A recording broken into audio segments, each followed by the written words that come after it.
है रेगज़ार के दर बदर ये जिस्म सब। मैं हूँ मिसबा गुल और आप देख रहे हैं प्रोग्राम मुकदमा। इस वक्त मैं मौजूद हूँ थाना मोतरा के इलाका बानोकी में। यहाँ पर एक ही घर के दो लोगों को मौत के घाट उतार दिया और उनके घर में सफ़े मातम बिछ गए। क्यों उनको कत्ल कर दिया गया, लाहिकीन से बात करते हैं, तो चलिए हमारे साथ। अभी मैं उस घर में मौजूद हूँ जो लड़का कत्ल हुआ, उनकी वालिदा भी यहाँ पे मौजूद हैं और जो दूसरा बुज़ुर्ग शख्स जो है वो कत्ल हुआ, उनके बेटे भी यहाँ पे मौजूद हैं और हारून की अहलिया और उनके छोटे छोटे मासूम बच्चे भी यहाँ पे मौजूद हैं। ये फैमिली सरापा एहतजाज है कि उन्हें अभी तक इंसाफ नहीं मिल रहा। मुख्तलिफ जगहों पे जाते रहे हैं, तमाम थाना जात का रुख किया, आरपी ऑफिस का रुख किया, सीपी ऑफिस का रुख किया, लेकिन अभी तक इंसाफ नहीं मिला। अभी हारून की जो वालिदा हैं वो हमारे साथ मौजूद हैं, उनसे हम बात करते हैं। अस्सलाम वालेकुम। वालेकुम सलाम। कितनी देर हो गई है आपका बेटा जो है उसे कत्ल कर दिया गया? मेरे बेटे ने 2 साल 2 माह हो गए ने। परसों 13 तरीक ਨੂੰ 2 साल 2 माह हो जाने मेरे बेटे ਨੂੰ। मेरा बच्चा, मेरे बेटे का कोई कसूर नहीं ना। मेरे बेटे ने कोई ना कोई ज्यादती की है, कोई थाने वाले ये दसन कि मेरे बेटे ने ना कोई ज्यादती की है, कोई लड़ाई झगड़ा किया है, कोई कुछ उन्होंने किया है। फिर मेरे बेटे का कोई कसूर होंगे तो मैं कभी भी थाने वाले मजबूर ना कर दी। मेरे बेटे का कोई कसूर है वे साढ़े 2 कतल कर दिते ने ना। कोई मेरे बेटे का किसी किस्म का कोई कसूर नहीं। असी हर जगह ते गए हैं, जिथे खुलियां कचहरियां लगदियां उत्थे भी गए हैं, जिथे मतलब भी कोई सीपीओ को जाओ, डीपीओ को जाओ, डिप्टी को जाओ, ਜਿਹੜਾ ਉਹ ਨਵਾਂ ਆਇਆ ਸੀ ਉਹਦੇ ਕੋਲ ਹੀ ਜਾਂਦੇ ਹਾਂ। ਸਾਨੂੰ ਕਿਸੇ ਵੀ ਨਹੀਂ ਅੱਜ ਦਿਨ ਤੱਕ ਆਖਿਆ ਕਿ ਤੁਹਾਡੇ ਨਾਲ ਤੁਹਾਡਾ ਕੰਮ ਹੋ ਜਾਏਗਾ, ਬਸ ਤੁਸੀਂ ਆ ਗਏ ਹੋ, ਆਏ ਆ ਟੁਰ ਗਏ ਆ। ਜੇ ਥਾਣੇ ਗਏ ਆ ਉਹਨਾਂ ਵੀ ਸਾਨੂੰ ਮਤਲਬ ਕੋਈ ਕਿਸੇ ਕਿਸਮ ਦਾ ਨਹੀਂ ਸਾਨੂੰ ਗੁਤਾਮਨ ਕੀਤਾ। ਅਸੀਂ ਇੰਝ ਹੀ ਕਰ ਕਰਕੇ ਧੱਕੇ ਖਾ ਕੇ ਸਾਡੇ ਕੋਲ ਇਹ ਟਾਈਮ ਆ ਗਿਆ, ਅਸੀਂ ਕੰਗਾਲ ਹੋ ਗਏ ਆ। ਮਤਲਬ ਨਾਲੇ ਮੁਕੱਦਮੇ ਭੁਗਤ ਮੇਰੇ ਬੇਟੇ ਮਰਨ ਤੋਂ ਬਾਅਦ ਸਾਡੇ 'ਤੇ 3 ਪਰਚੇ ਉਹਨਾਂ ਕਰਾਏ ਨੇ। ਪਹਿਲੇ ਉਹਨਾਂ ਕਿਹਾ ਸਾਨੂੰ ਮਿਲਦੇ ਹੀ ਕੋਈ ਨਹੀਂ, ਸਾਨੂੰ ਲੱਭਦੇ ਕੋਈ ਨਹੀਂ, ਜੇ ਤੁਹਾਨੂੰ ਕਿਤੇ ਮਿਲਦੇ ਨੇ ਨਾ ਤੁਸੀਂ ਸਾਨੂੰ ਦੱਸੋ, ਅਸੀਂ ਉਹਨਾਂ ਨੂੰ ਫੜਾਂਗੇ। ਪੁਲਿਸ ਨੇ ਕਹਾ? ਹਾਂਜੀ ਪੁਲਿਸ ਨੇ ਕਿਹਾ ਸਾਨੂੰ। ਅਸਾਂ ਫਿਰ ਇਹਨਾਂ ਨੂੰ ਮਤਲਬ ਮੇਰਾ ਬੇਟਾ ਜਿਹੜਾ ਅਦਨਾਨ ਇਹ ਗਿਆ ਬਾਜ਼ਾਰ, ਇਹਨੂੰ ਕਿਸੇ ਬੱਚੇ ਨੇ ਕਿਸੇ ਮੁੰਡੇ ਦੱਸਿਆ ਕਿ ਉਹਨਾਂ ਦਾ ਭਰਾ ਇੱਥੇ ਫਿਰਦਾ ਪਿਆ, ਤੁਸੀਂ ਇਹਨੂੰ ਫੜਾਓ। ਇਹਨਾਂ ਨੇ ਜਾ ਕੇ ਮੁੰਡਿਆਂ ਰਲ ਕੇ ਜਾ ਕੇ ਉਹਨੂੰ ਲੈਣ ਦਾ ਕੋਈ ਅਸੀਂ ਕਸਮ ਵਾਲੀ ਗੱਲ ਹੈ, ਕੋਈ ਉਹਨੂੰ ਕੋਈ ਮਤਲਬ ਕੋਈ ਸੋਟੀ ਮਾਰੀ ਹੈ, ਕੋਈ ਉਹਨੇ ਕੋਈ ਕਿਸੇ ਕਿਸਮ ਦੀ ਕੋਈ ਚੀਜ਼ ਮਾਰੀ ਹੈ। ਇਹਨਾਂ ਧੱਫੇ ਮਾਰੇ ਨੇ ਹੱਥਾਂ ਨਾਲ ਹੀ, ਮਾਰ ਮੁਰ ਕੇ ਚੌਂਕ 'ਚ ਲੈ ਕੇ ਆਏ ਨੇ। ਉਹ ਜੋ ਆਉਂਦਾ ਪਿਆ ਸੀ ਚੌਂਕ 'ਚ ਲੈ ਕੇ ਆਏ ਨੇ, ਪੁਲਿਸ ਨੂੰ ਫੋਨ ਕੀਤਾ, ਉਹਦੇ ਕੋਲ ਮੋਬਾਈਲ ਲਿਆ, ਉਹਦੇ ਕੋਲ ਪਿਸਤੌਲ, ਉਹਨੇ 4 ਫਾਇਰ ਕੀਤੇ ਨੇ, 2 ਵਿੱਚ ਫਾਇਰ ਆਇਆ ਸਨ। ਉਹਨਾਂ ਨੂੰ ਦਿੱਤੇ ਨੇ ਕਿਹਾ ਵੇਖ ਲਓ ਇੱਕ ਮਤਲਬ ਮਿਸ ਹੋ ਗਿਆ ਇਹਦਾ, ਅਸਾਂ ਫੜਿਆ ਇਹ ਤੁਸੀਂ ਉਹਦੇ ਕੋਲ ਲੈ ਲਵੋ। ਉਹਨਾਂ ਪਿਸਤੌਲ ਵੀ ਲਿਆ ਵੇ, ਫਿਰ ਉਹਨਾਂ ਨੂੰ ਮੋਬਾਈਲ ਵੀ ਤਾਂ ਦਿੱਤਾ, ਬੰਦਾ ਵੀ ਦਿੱਤਾ। ਉਹਨਾਂ ਦੇ ਨਾਲ ਸਾਡੇ ਕੋਲ ਗਲਤੀ ਇਹ ਹੋਈ ਹੈ ਕਿ ਅਸਾਂ ਮੈਂ ਨਹੀਂ ਜਾਣ ਦਿੱਤਾ। ਮੈਂ ਕਿਹਾ ਬੇਟਾ ਤੁਸੀਂ ਨਾਲ ਨਾ ਜਾਇਆ ਜੇ, ਕਿਉਂਕਿ ਅੱਗੇ ਵੀ ਸਾਡੇ ਨਾਲ ਧੋਖਾ ਹੋ ਗਿਆ। ਹੁਣ ਤੁਸੀਂ ਟੁਰ ਜਾਓ ਤਾਂ ਰਾਤ ਦਾ ਸਮਾਂ ਦਿਲ ਕਰੇ ਭਾਵੇਂ ਉੱਥੇ ਜਾ ਕੇ ਕੋਈ ਉਹਨਾਂ ਕੋਲ ਬਣਾਇਆ ਹੋਵੇ, ਤੁਹਾਡੇ ਨਾਲ ਕੋਈ ਵਾਰਦਾਤ ਹੋ ਜਾਏ, ਤੁਸੀਂ ਨਾ ਜਾਓ। ਮੈਂ ਕੀ ਕਰਾਂ, ਅੱਗੇ ਮੇਰਾ ਇੱਕ ਟੁਰ ਗਿਆ, ਮੇਰਾ ਕੁਛ ਨਹੀਂ ਬਣਦਾ ਪਿਆ। ਅਤੇ ਜੇ ਤੁਸੀਂ ਵੀ ਟੁਰ ਜਾਓ ਤਾਂ ਮੇਰੇ 3 ਬੇਟੀਆਂ ਮੇਰੀਆਂ ਵੱਡੀਆਂ ਨੇ, ਛੋਟੇ ਮੇਰੇ ਬੇਟੇ ਦੇ, ਮੈਂ ਨਹੀਂ ਜਾਣ ਦਿੱਤਾ। ਉਹਨਾਂ ਰਾਤੋਂ ਰਾਤ ਥਾਣੇ ਵਾਲਿਆਂ ਨੇ ਉਹਨਾਂ ਨਾਲ ਬੰਦਾ ਜਾਣਦਾ ਕੀ ਕੀਤਾ, ਉਹਨਾਂ ਕੀ ਬਣਾਇਆ। ਲੇਕਿਨ ਦਿਨ ਚੜਿਆ ਸਾਡੇ 2 ਪਰਚੇ ਹੋ ਗਏ ਨੇ। ਇੱਕ ਗਵਾਹ ਦਾ ਪਰਚਾ ਹੋ ਗਿਆ, ਇੱਕ ਚੀਜ਼ ਉਹਨਾਂ ਨੇ ਬਣਾ ਲਿਆ ਇਹਦਾ ਉਂਗਲੀ ਤੋੜ ਕੇ ਤੇ ਮਤਲਬ ਸਿਰ ਫਾੜ ਕੇ ਤੇ ਇੱਕ ਉਹ ਪਰਚਾ ਬਣਾ ਲਿਆ। 2 ਪਰਚੇ ਹੋ ਗਏ ਨੇ ਮੇਰੇ। ਦਿਨ ਚੜਿਆ 6 ਬੰਦਿਆਂ ਦਾ ਪਰਚਾ ਹੋ ਗਿਆ। ਮੁੰਡੇ ਲੱਗੇ ਨੇ ਜ਼ਮਾਨਤਾਂ ਕਰਾਉਣ, ਦੱਸ ਕੇ ਜ਼ਮਾਨਤ ਹੋਈ ਹੈ, ਬੁਰੀ ਹੋ ਗਈ ਹੈ। ਫਿਰ ਦੂਸਰੀ ਜ਼ਮਾਨਤ ਕਰਾਈ, ਉਹ ਵੀ ਕੈਂਸਲ ਹੋ ਗਈ। ਹਾਈ ਕੋਰਟ ਗਏ, ਉੱਥੇ ਵੀ ਪਹਿਲਾਂ ਬੁਰੀ ਜ਼ਮਾਨਤ ਹੋ ਗਈ, ਦੂਸਰੀ ਦਫਾ ਗਏ, ਉੱਥੇ ਕੈਂਸਲ ਹੋ ਗਈ। ਫਿਰ ਅਖੀਰ ਉਹਨਾਂ ਇਸ਼ਤਿਹਾਰੀ ਕਰ ਛੱਡਿਆ। ਫਿਰ ਅਸੀਂ ਬੱਚੇ ਨੂੰ ਉਹਨੂੰ ਦਾਖਲ ਜਮ੍ਹਾਂ ਕਰਾਇਆ। ਨਾ ਮੇਰੇ ਪੁੱਤਰ ਕੋ ਕਾਰੋਬਾਰ ਕਰਨ ਜੋਗੇ, ਨਾ ਮੇਰੇ ਪੁੱਤਰ ਜਾ ਕੇ ਮਤਲਬ ਕਿਤੇ ਕੋਈ ਕਾਰੋਬਾਰ ਕਰ ਲੈਣ, ਜਾਂ ਕਿਤੇ ਬਾਹਰ ਚਲੇ ਜਾਣ, ਕਿਸੇ ਪਾਸੇ ਜਾਣ ਜੋਗੇ ਨਹੀਂ। ਜਾਣਾ ਕੀ ਪੁੱਤਰਾ ਸੀ ਮਤਲਬ ਨਾ ਤਾਂ ਦੁਕਾਨ ਅਸਾਂ ਰੱਖੀ ਸੀ, ਉਹ ਵੀ ਅਸਾਂ ਛੱਡ ਦਿੱਤੀ ਇਹਨਾਂ ਦੀ ਵਜ੍ਹਾ ਤੋਂ ਕਿ ਮਿਸੇ 2 ਵਾਰੀ ਫਾਇਰਿੰਗ ਸਾਡੀ ਦੁਕਾਨ 'ਤੇ ਕੀਤੀ ਨੇ, 1 ਵਾਰੀ ਸਾਡੇ ਘਰ 'ਤੇ ਫਾਇਰਿੰਗ ਕੀਤੀ ਨੇ। ਅਤੇ ਅਸੀਂ ਦੁਕਾਨ ਨਾਲ ਕੀ ਕਰੀਏ, ਆਪਣੀਆਂ ਜਾਨਾਂ ਲੈ ਕੇ ਆਪਣੇ ਬੱਚੇ ਲੈ ਕੇ ਚੁੱਪ ਕਰਕੇ ਬੈਠੇ ਹਾਂ। ਛੋਟਾ ਮੇਰਾ ਬੇਟਾ, ਉਹਦੀਆਂ 5 ਬੇਟੀਆਂ ਨੇ। ਮੇਰਾ ਹਾरून ਜਿਹੜਾ ਬੇਟਾ, ਉਹਦੀ 1 ਬੇਟੀ ਅਤੇ 1 ਬੇਟਾ ਹੈ। 12 ਸਾਲਾਂ ਬਾਅਦ ਮੇਰੇ ਪੁੱਤਰ ਨੂੰ ਰੱਬ ਨੇ ਪੁੱਤਰ ਦਿੱਤਾ ਸੀ। ਮੇਰੇ ਪੁੱਤਰ ਨੂੰ ਖਿਡਾਉਣ ਨਹੀਂ ਦਿੱਤਾ। ਮੇਰਾ ਪੁੱਤਰ ਦੇ 8 ਆਪਰੇਸ਼ਨ ਹੋਏ ਨੇ ਹਸਪਤਾਲ। 8 ਆਪਰੇਸ਼ਨਾਂ ਤੋਂ ਬਾਅਦ ਮੇਰਾ ਪੁੱਤਰ 2 ਆਪਰੇਸ਼ਨ ਮੇਰੇ ਪੁੱਤਰ ਦੇ ਲਾਹੌਰ ਹੋਏ ਨੇ, 6 ਆਪਰੇਸ਼ਨ ਗੁਜਰਾਲੇ ਮੇਰੇ ਪੁੱਤਰ ਦੇ ਹੋਏ ਨੇ। ਮੇਰੇ ਪੁੱਤਰ ਦੇ ਆਪਰੇਸ਼ਨਾਂ ਦੇ ਵਿੱਚ ਮੇਰੇ ਪੁੱਤਰ ਦੀ ਜਾਨ ਮੁੱਕ ਗਈ ਹੈ। 2 ਮਹੀਨੇ 1 ਦਿਨ ਮੇਰਾ ਪੁੱਤਰ ਜ਼ਿੰਦਾ ਰਿਹਾ ਹੈ। ਤੜਫ ਕੇ ਮੇਰੇ ਪੁੱਤਰ ਦੀ ਜਾਨ ਨਿਕਲੀ ਹੈ। ਜਿਸ ਤਰ੍ਹਾਂ ਮੇਰੀ ਸੀਹਤ ਨਾਲ ਮੇਰੇ ਪੁੱਤਰ ਦੀ ਜਾਨ ਨਿਕਲੀ ਹੈ, ਜਿਹਦੀ ਕਿਸੇ ਦੀ ਜਾਨ ਨਾ ਨਿਕਲੇ। ਜੇ ਮੇਰੇ ਪੁੱਤਰ ਦੀ ਜਾਨ ਨਿਕਲੀ ਹੈ, ਮੈਂ ਆਪਣੇ ਹੱਥਾਂ ਨਾਲ ਪੁੱਤਰ ਦੀ ਵੇਂਦੀ ਰਹੀ ਤੜਫਦਾ। 8 ਆਪਰੇਸ਼ਨ ਪਿੰਡ ਦੇ ਮੇਰੇ ਪੁੱਤਰ ਦੇ ਹੋਏ ਨੇ। ਮੇਰਾ ਲੀਕ ਹੋ ਗਿਆ ਮੇਰੇ ਪੁੱਤਰ ਦਾ। ਮੇਰੇ ਪੁੱਤਰ ਦਾ ਬੜੀ ਬੁਰੀ ਹਾਲਤ ਹੋ ਗਈ ਹੈ। ਮੇਰੇ ਪੁੱਤਰ ਨੇ ਕੋਈ ਦੁਨੀਆ ਦੀ ਐਸੀ ਚੀਜ਼ ਨਹੀਂ ਸੀ ਜਿਹੜੇ ਮੇਰੇ ਪੁੱਤਰ ਨੂੰ ਬਚਾ ਦੀ। ਮੈਂ ਮਾਂ ਸਾਂ, ਮੈਂ ਬੜੀ ਤੜਫੀ ਲਾਹੌਰ ਤੱਕ ਭੱਜੀ ਲੈ ਕੇ। ਮੇਰੇ ਪੁੱਤਰ ਨੂੰ ਕਿਧਰੋਂ ਵੀ ਸ਼ਿਫਾ ਨਹੀਂ ਮਿਲੀ। कितनी उम्र थी हारून की? 29 ਸਾਲ ਮੇਰੇ ਪੁੱਤਰ ਦੀ ਉਮਰ ਸੀ। ਮੈਂ 16 ਸਾਲ ਦੇ ਬੇਟੇ ਦੀ ਸ਼ਾਦੀ ਕਰ ਲਈ ਸੀ ਬਾਹਰ ਕੱਢਣ ਵਾਸਤੇ। ਮੈਂ ਆਪਣੇ ਪੁੱਤਰ ਨੂੰ ਬਾਹਰ ਕੱਢਣਾ, ਮੇਰੇ ਪੁੱਤਰ ਨੇ ਕਰੇਨ ਦੀ ਜਾਂਚ ਸਿੱਖੀ ਸੀ, ਮੈਂ ਬਾਹਰ ਪੁੱਤਰ ਨੂੰ ਕੱਢਣਾ। ਮੇਰੇ ਪੁੱਤਰ ਨੂੰ ਬਾਹਰ ਵੀ ਨਸੀਬ ਨਾ ਆਇਆ। ਮੇਰੇ ਪੁੱਤਰ ਨੂੰ ਦੁਸ਼ਮਣਾਂ ਨੇ ਜੀ ਮਾਰ ਦੁਸ਼ਮਣ ਬਣ ਗਏ ਨੇ ਮੇਰੇ ਪੁੱਤਰ ਦੇ। ਨਾ ਸਾਡੇ ਨਾਲ ਕਿਸੇ ਦੀ ਦੁਸ਼ਮਣੀ ਹੈ, ਨਾ ਸਾਡੀ ਕਿਸੇ ਪਿੰਡ 'ਚ ਕਿਸੇ ਨਾਲ ਦੁਸ਼ਮਣੀ ਹੈ। ਅਸੀਂ ਗਰੀਬ ਜਾਂ ਲੋਕ ਆਪਣਾ ਵਕਤ ਪੂਰਾ ਕਰਦੇ ਸਾਂ। ਨਾ ਸਾਡੀ ਕੋਈ ਏਡੇ ਕੋਈ ਮਾਲਦਾਤੀਆਂ, ਨਾ ਸਾਡੀ ਕੋਈ ਜ਼ਮੀਨ ਹੈ, ਬਸ ਮਜ਼ਦੂਰੀ ਕਰਕੇ ਆਪਣੀ ਖਾਂਦੇ ਸਨ। ਸਾਡੀ ਤਾਂ ਫਾਇਰਿੰਗ ਹੋਈ ਇੱਕ ਵਾਰੀ, ਪਹਿਲੇ ਫਾਇਰਿੰਗ ਕੀਤੀ ਨੇ। ਮੇਰੇ ਬੇਟਾ ਜ਼ਿੰਦਾ ਸੀ ਜਦੋਂ ਫਾਇਰਿੰਗ ਹੋਈ। 12ਵੇਂ ਮਹੀਨੇ ਦੀ 24 ਤਰੀਕ ਨੂੰ ਫਾਇਰਿੰਗ ਹੋਈ ਮੇਰੇ ਬੇਟੇ ਤੇ ਜਦੋਂ ਮਸੇ ਫਾਇਰਿੰਗ ਹੋਈ ਤਾਂ ਮਸੇ 13 ਦਿਨ ਬਾਅਦ 13 ਤਰੀਕ ਨੂੰ ਮੇਰੇ ਪੁੱਤਰ ਨੂੰ ਮਸੇ ਅੱਗੋਂ ਪਹਿਲੇ ਮਹੀਨੇ ਦੀ 13 ਤਰੀਕ ਨੂੰ ਮੇਰੇ ਪੁੱਤਰ ਨਾਲੇ ਬਣ ਜਾਂਦਾ ਕੰਮ। ਮੇਰੇ ਪੁੱਤਰ ਤੇ ਫਾਇਰਿੰਗ ਹੋ ਜਾਂਦੀ ਹੈ। ਪਹਿਲਾਂ ਸਾਡੀ ਦੁਕਾਨ ਹੁੰਦੀ ਹੈ, ਉਸ ਤੋਂ ਬਾਅਦ ਤੀਸਰੇ ਰੋਜ਼ ਮੇਰਾ ਬੇਟਾ ਫੌਤ ਹੋ ਜਾਂਦਾ ਹੈ। ਤੀਸਰੇ ਰੋਜ਼ ਤੋਂ ਬਾਅਦ ਮੇਰੇ ਪੁੱਤਰ ਦੁਕਾਨ ਫੇਰ ਖੋਲ ਲੈਂਦੇ ਨੇ। 10ਵੇਂ ਦਾ ਖਤਮ ਦਵਾ ਕੇ ਦੁਕਾਨ ਖੋਲ ਲੈਂਦੇ ਨੇ। ਛੋਟੇ ਛੋਟੇ ਬੱਚੇ ਨੇ ਫਿਰ ਕਾ ਕਰਦਾ ਵੀ ਸਰਕਟ ਚਲਾਉਣਾ ਸੀ। ਦੁਕਾਨ ਖੋਲੀ ਜਿਸ ਵੇਲੇ ਸੁਬਾਹ ਈਦ ਸੀ, ਰਾਤ ਨੂੰ ਨਾ ਫੇਰ ਆ ਕੇ ਫਾਇਰਿੰਗ ਕਰ ਦਿੱਤੀ। ਫਾਇਰਿੰਗ ਕੀਤੀ, ਮੇਰਾ ਪੁੱਤਰ ਮਸਾਂ ਬਚਿਆ। ਦਨਾਨ ਜਿਹੜਾ ਛੋਟਾ ਵੀ ਉੱਥੇ ਅੰਦਰ ਸੀ, ਉਹਨੂੰ ਪਤਾ ਨਹੀਂ ਚੱਲਿਆ ਬਾਹਰ ਫਾਇਰਿੰਗ ਹੋਈ, ਉੱਥੇ ਡੁੱਕ ਛੁਪ ਗਿਆ ਨੇ। ਫਿਰ ਜਦੋਂ ਵੇਖਿਆ ਨੇ ਉਹਦੀ ਗੋਲੀ ਮਿਸ ਹੋ ਗਈ ਹੈ।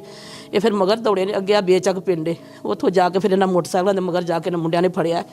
ਉਹਨਾਂ ਫੜ ਕੇ ਲਿਆ ਕੇ ਆਪਣੀ ਉੱਥੇ ਭਾਇਆ ਦੁਕਾਨ 'ਤੇ। ਫਿਰ ਇਹਨਾਂ ਪੁਲਿਸ ਵਾਲਿਆਂ ਨੂੰ ਸੱਦਿਆ, ਪੁਲਿਸ ਵਾਲਿਆਂ ਨੇ ਸੱਦ ਕੇ ਬੰਦੇ ਦਿੱਤੇ ਨੇ। ਬਸ ਉਸ ਤੋਂ ਬਾਅਦ 13 ਤਰੀਕ ਆਈ ਹੈ, ਮੇਰਾ ਪੁੱਤਰ ਟੁਰ ਗਿਆ।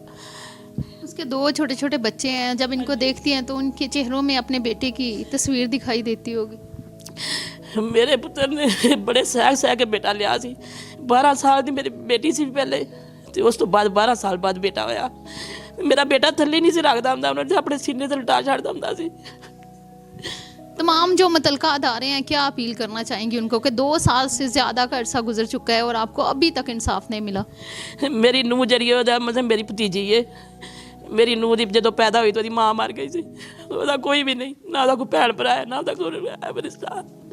ਉਹ ਯਤੀਮ ਸੀ, ਮਿੱਟਰ ਸੀ। ਉਹਨੂੰ ਮਿੱਟਰਾਂ ਨੂੰ ਅੱਗੋਂ ਫਿਰ ਯਤੀਮ ਕੀਤਾ ਨੇ, ਉਹਦੇ ਅੱਗੋਂ ਯਤੀਮ ਕੀਤੇ ਨੇ। ਮੇਰੀ ਧੀ ਦਾ ਕੋਈ ਬੱਚੀ ਨਹੀਂ। ਮੇਰੀ ਧੀ ਆਪਣੇ ਗੱਲਾਂ ਦੇ ਆਸਰੇ ਤੇ ਵੇ ਅੱਗੋਂ ਸੀ ਮਤਲਬ ਮੇਰਾ ਸਾਈਅਤ ਉਹ ਵੀ ਆਪਣਾ ਖੋਲ ਲਿਆ। ਸਾਡੀ ਤੇ ਅਸੀਂ ਵੀ ਜੇ ਹੁਣ ਵੀ ਅਪੀਲ ਇਹੀ ਕਰਾਂ ਤੇ ਅਸੀਂ ਇਹਨਾਂ ਦੇ ਹੱਥ ਜੋੜ ਕੇ ਅਪੀਲ ਕਰਨੇ ਆ ਕਿ ਖੁਦਾ ਵਾਸਤੇ ਕਰਕੇ ਮੇਰੇ ਪੁੱਤਰ ਦਾ ਕੋਈ ਇਨਸਾਫ ਕਰ ਛੱਡੋ, ਮੇਰੇ ਪਿਓ ਦਾ ਕੋਈ ਇਨਸਾਫ ਕਰ ਛੱਡੋ। ਸਾਡੇ 2 ਨਾ ਮਾਰ ਛੜੇ ਨੇ ਏਡੇ ਸ਼ੇਰ ਜਵਾਨ, ਸਾਡਾ ਕੋਈ ਇਨਸਾਫ ਕਰ ਛੱਡੋ। ਚਲੋ ਜੋ ਕੁਝ ਪਿੱਛੇ ਹੋ ਗਿਆ ਤੇ ਹੋ ਗਿਆ, ਹੁਣ ਹੀ ਸਾਡਾ ਕੋਈ ਇਨਸਾਫ ਕਰ ਛੱਡੋ। ਇੰਨੀਆਂ ਪੁਲਿਸਾਂ ਨਿਕਲੀਆਂ ਨੇ, ਇੰਨੀਆਂ ਪੁਲਿਸਾਂ ਆਉਂਦੇ ਨੇ, ਫਲਾਣਾ ਵੀ ਅੱਜ ਹੋ ਗਿਆ, ਫਲਾਣੇ ਨੂੰ ਇਨਸਾਫ ਮਿਲ ਗਿਆ, ਇਹਨੂੰ ਇਨਸਾਫ ਮਿਲ ਗਿਆ, ਸਾਨੂੰ ਵੀ ਕੋਈ ਇਨਸਾਫ ਦੇ ਛੜੇ। ਸਾਨੂੰ ਵੀ ਕਲੇਜੇ ਨੂੰ ਠੰਡ ਪੈ ਜਾਵੇ, ਜਿਵੇਂ ਮੇਰਾ ਪੁੱਤਰ ਤੜਫ ਕੇ ਦੁਨੀਆ ਤੋਂ, ਮੇਰਾ ਪਿਓ ਤੜਫ ਕੇ ਦੁਨੀਆ ਤੋਂ ਟੁਰ ਗਿਆ। ਸਾਡੇ ਵੀ ਕੋਈ ਸਕੂਨ ਹੋ ਜਾ ਕਿਸੇ ਪਾਸੇ। ਹੋਰ ਪੁੱਤਰ ਅਸਾਂ ਕੀ ਕਰ ਲੈਣਾ ਫਿਲਹਾਲ, ਸਾਨੂੰ ਕੋਈ ਪੁੱਤਰਾ ਕਿਸੇ ਪਾਸੇ नहीं कोई उम्मीद लगती। आपने इनकी बात सुनी। अभी जो हारून हैं, उनकी अहलिया भी हमारे साथ मौजूद है और उनका एक छोटा सा ये मासूम बच्चा, उसे क्या खबर कि वो यतीम हो चुका है और बाप का जो साया है उसके अब सर पे मौजूद नहीं है। अभी उनकी अहलिया हमारे साथ मौजूद है, इनसे हम बात करते हैं। अस्सलाम वालेकुम। वालेकुम अस्सलाम। मेरी बस यही गुजारिश है कि हमें सिर्फ इंसाफ चाहिए, इससे ज़्यादा, क्योंकि काफ़ी ज़्यादा अरसा हो चुका है, सबके पास गया लेकिन किसी ने हमारी बात नहीं सुनी। तो लिहाजा हमारी सबसे यही अपील है कि हमें इंसाफ सिर्फ चाहिए। मेरे ये 2 बच्चों की खातिर मुझे इंसाफ चाहिए। आखिरी बात क्या हुई हारून से जिस दिन उनका कत्ल हुआ? कुछ नहीं, बस नाश्ता कर रहे थे, उसके अलावा कोई बात नहीं हुई हमारी हुई। जब हॉस्पिटल में कह रहे थे जब मैं ठीक हो जाना है तो मैंने अपने बच्चों को लेकर दूर चल जाना है, क्योंकि मेरे बच्चे ही मेरा सब कुछ है। अल्लाह ताला ने मुझे इतनी देर बाद बेटा दिया, मैं इसको लेके कहीं दूर चले जाना है, बस मैंने यहाँ पे नहीं रहना। नाज़रीन, अभी जो हारून की अहलिया हैं, आपने उनकी बात सुनी। अभी हारून की जो बेटी है वो हमारे साथ मौजूद है, उनसे हम बात करते हैं। ऊपर तो इनसे हम बात करते हैं। अस्सलाम वालेकुम। वालेकुम अस्सलाम। आपके पापा को कत्ल कर दिया गया बेदर्दी के साथ और इंसाफ भी नहीं मिल रहा, क्या अपील करना चाहोगे? मैं ये गुजारिश है कि मेरे पापा का इंसाफ हो जाए।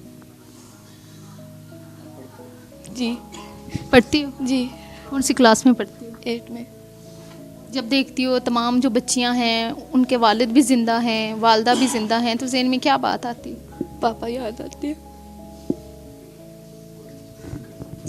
नाज़रीन, ये जो हारून हैं ये उनकी बेटी हैं। अभी यहाँ पे अगर देखें तो उनके लवाहकीन में जो तमाम मर्द हैं वो भी यहाँ पे मौजूद हैं। उनसे हम बात करते हैं और उनसे पूछते हैं क्यों इंसाफ ना इनको मिल सका और वजह अनाथ क्या थी जो 2 कत्ल हो गए।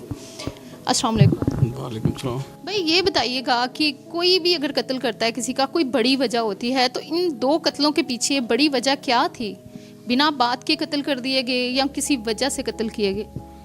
वजह भैना सिर्फ ਇਹ ਹੀ ਕਿ ਮੇਰੇ ਨਾਨਾ ਅੱਬੂ ਹਨ, ਬੱਚਿਆਂ ਦਾ ਸਕੂਲ ਹੀ ਇਧਰ ਇਹਨਾਂ ਦੇ ਘਰਾਂ ਵੱਲ, ਵੱਡਾ ਸਕੂਲ ਸਾਡੇ ਪਿੰਡ 'ਚ ਗੌਰਮੈਂਟ ਰਿਓ, ਬੱਚੀਆਂ ਉਧਰ ਸਕੂਲ ਜਾਂਦੀਆਂ ਹਨ, ਸਾਰੇ ਸਾਡੇ ਪਿੰਡ ਦੀਆਂ ਉਹੀ ਰਾਹ ਲੱਗਦਾ ਸੀ।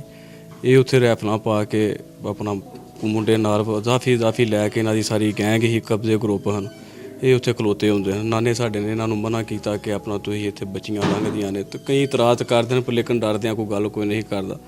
ਤੇ ਨਾਨੇ ਬਜ਼ੁਰਗ ਬਾਅਦ ਵੀ ਵਡੇਰਾ ਉਹਨੇ ਕੋਈ ਗੱਲ ਕੀਤੀ ਤੇ ਇਹਨਾਂ ਬਸ ਉਸੇ ਗੱਲ ਤੋਂ ਵੀ ਕੋਈ ਰੰਜਿਸ਼ ਬਣਾਈ। ਫਿਰ ਇੱਕ ਜਾਮਕਿਆਂ 'ਚ ਵੀ ਕਤਲ ਹੋਇਆ ਸੀ, ਉਹ ਵੀ ਵੀਡੀਓ ਆਹਾਂ ਕੁਛ ਆ ਰਹੀਆਂ, ਉਹਨਾਂ ਨਾਲ ਵੀ ਚਲੋ ਨਾ ਹੱਕ ਹੋਇਆ ਸੀ ਤੇ ਬਸ ਉਹ ਵੀਡੀਓ ਵੀ ਕੋਈ ਨਾ ਆਪਣਾ ਕੋਈ ਲਈਆਂ।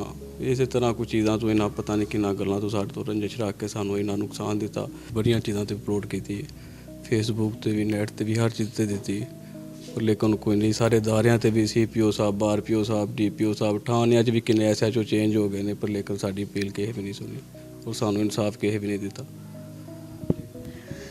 अभी एक और शख्स यहाँ पे मौजूद हैं जिनके वालिद कत्ल हुए। जी मेरा वालिद कत्ल होया। क्या कहेंगे? मैं कहूँगा मरीम नवाज अगे तो बड़ी मेहरबानी, सानू इंसाफ चाहिए। IG साहब अगे, RPO साहब अगे, DPO साहब अगे, DSP साहब, SHO साहब अगे, सानू इंसाफ चाहिए। साढ़े 2 कत्ल होए ने, मेरा वालिद मेरा भनेवा कत्ल होया।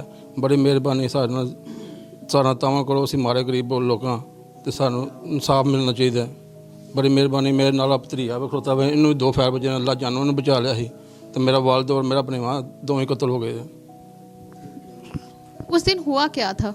कोई बात नहीं, मैं चौंक 'च अपने खड़ा था, मेरा भनेवा ते मेरे अब्बू आ रहे हैं सड़क वालों ते जैन सलामत ਉਹਦੇ ਘਰ ਦੇ ਕੋਲੋਂ ਲੰਘੇ ਨੇ।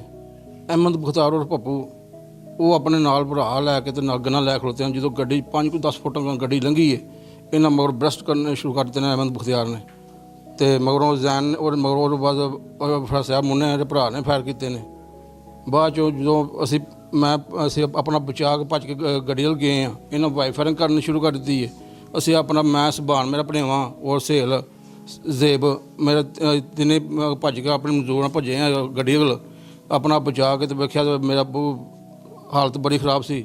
ਮੇਰੇ ਭਣੇਵੇਂ ਸਾਹ ਬੜਾ ਔਖਾ ਲੈਂਦਾ ਪਿਆ ਸੀ। ਅਸੀਂ ਭੱਜ ਕੇ ਚਾਂਦਗੜ੍ਹ ਦੀ ਗੱਡੀ ਲੱਦ ਕੇ ਗੱਡੀ ਤੇ ਹਸਪਤਾਲ ਲੈ ਗਏ ਤੇ ਮੇਰਾ ਪੂਰੀ ਰਾਹ ਜਾਂਦੇ ਭਾਣੋ ਪਿੰਡੀ ਜਾ ਕੇ ਫੌਤ ਹੋ ਗਏ ਨੇ, ਤੇ ਦੂਜੇ ਹਰੂਨ ਨੂੰ ਨਾ ਗੁਜਰਾਂ ਰੈਫਰ ਕਰ ਛਿਆ ਸੀ ਤੇ ਸੇਲ ਨੂੰ ਤੇ ਦਾਖਲ ਕਰ ਲਿਆ ਸੀ। ਤੇ ਬੜੀ ਮਿਹਰਬਾਨੀ, ਸਾਨੂੰ ਇਨਸਾਫ ਚਾਹੀਦਾ ਵੇ। ਛੱਤੋਂ ਤੇ ਬੰਦੇ ਬੜਿਆਂ ਨਾਲ ਪਾਏ ਹਨ, ਤਾਂ ਮੇਨ ਜਿਹੜੇ ਬੰਦੇ ਹਨ 5 ਬੰਦੇ ਨੇ FIR ਦੇ ਸਾਡੇ ਦੇ ਮੇਨ ਬੰਦੇ ਰੱਖੇ ਨੇ। ਅਹਿਮਦ ਬਖਤਿਆਰ ਪੱਪੂ ਹੈ, ਅਫਰ ਸਾਹਿਬ ਮੁੰਨਾ ਹੈ, ਜ਼ੈਨ ਸਲਾਮਤ ਹੈ, ਨਾਲ ਭਾਈ ਫਾਇਰਿੰਗ ਵਾਲੇ ਸਨ 5-4 ਨਾਮਲੂਮ ਮੁੰਡੇ, तो भी FIR तो लिखे ने। नाज़रीन, यहाँ पे वो शख्स भी मौजूद हैं जो उस वक्त उस गाड़ी में आ रहे थे, इनको भी 2 फायर लग चुके हैं। इनसे हम बात करते हैं। अस्सलाम वालेकुम। वालेकुम सलाम। जब आपने गाड़ी जैसे ही एंटर की इस गली की तरफ, तो क्या वाक़या हुआ? और आप गाड़ी की ड्राइव कर रहे थे, फ्रंट सीट पे थे या पीछे बैठे हुए थे? जो सा ना मेरा कज़न हरून वो कर रहा था, मैं साथ ही बैठा हुआ था, और पिछली सीट पे हमारे नाना बू बैठे हुए हैं। हम लोग ये मेन रोड की तरफ से अपने घर की तरफ नाना बू को असल में उतारने आ रहे हैं। वो भाई जो सा ना इनको उतार के खुद भी गुजराने जा रहे थे और मुझे भी उन्होंने रास्ते में ड्रॉप करना था। तो हमें नहीं था पता कि आगे वो लोग मुसल्ला खड़े हैं, पप्पू वगैरह लोग ये सारे उनके। तो जब हमारी गाड़ी उनको क्रॉस की है, पहले उन्होंने देखा हमें कि ये आ रहे हैं, कोई हरकत नहीं की।